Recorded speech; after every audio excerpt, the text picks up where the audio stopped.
Christ, work, mission, and community. Those are the very things that you were committed to as a student with the Navigators during your time on campus. Growing in your relationship with Christ, excelling in your classroom as a student, living and thinking missionally about how you could reach your friends and your classmates, and doing it all together as a community of believers. Wouldn't it be an awesome asset to your life to be a part of a team that is committed to those same things as you make your transition from campus to community?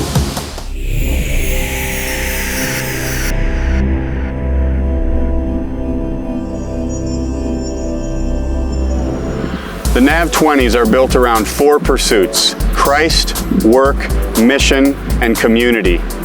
Those 4 things are vital for a laborer to really labor. There are many ways for a Navigator graduate to tie into a Nav20s ministry in a city, but if I had to pick just one, it would be to recruit a group of like-minded friends and launch a city life team. One of my biggest takeaways from the Navigators and my time with them in college was definitely gaining a heart for the lost. And I had always heard that evangelism was really important, but I'd never really felt personally convicted to be the one to share the gospel with someone. We had a lot of opportunities to talk to people who had never heard about the gospel, and also in the summer training program we had a lot of those opportunities as well.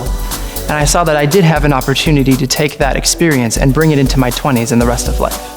If I were to graduate today and the City Life team was available to me, I would do it in a heartbeat. It's a commitment to make disciples. It's a commitment to do excellent in your work. You're living and discipling intentionally among the lost, and you're doing it in community, which is totally vital. So I'm an education facilitator. I always like to say that's just a fancy word for trainer. So I work in HR and I do all the centralized training for a large grocery chain in the city. So I work for corporate, but I'm officed at one of our retail stores, and all of our employees, new hires at the retail level, if they get hired, they'll have to come through a centralized orientation. Usually everyone goes through cashier training, and so I am that trainer that they come to. A lot of them come in nervous, and I can encourage them, give them a little confidence before they leave. There's some people that walk through my doors that can't even look me in the eye. I just feel like no one's looked at them.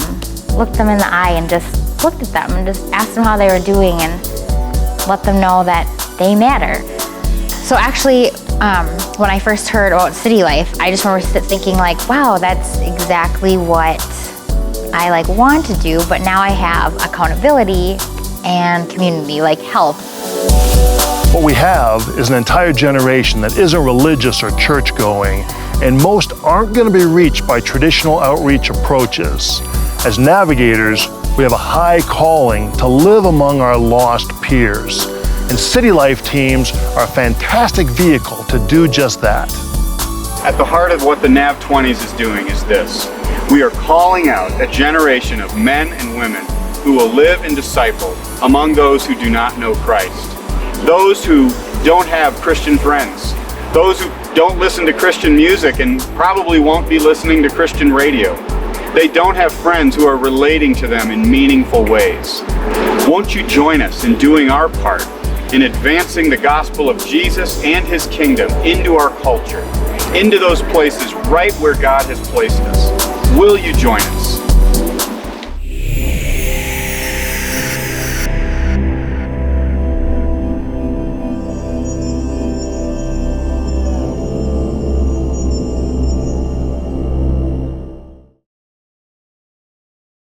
That started so well, in my humble opinion, which is not humble, but it is an opinion.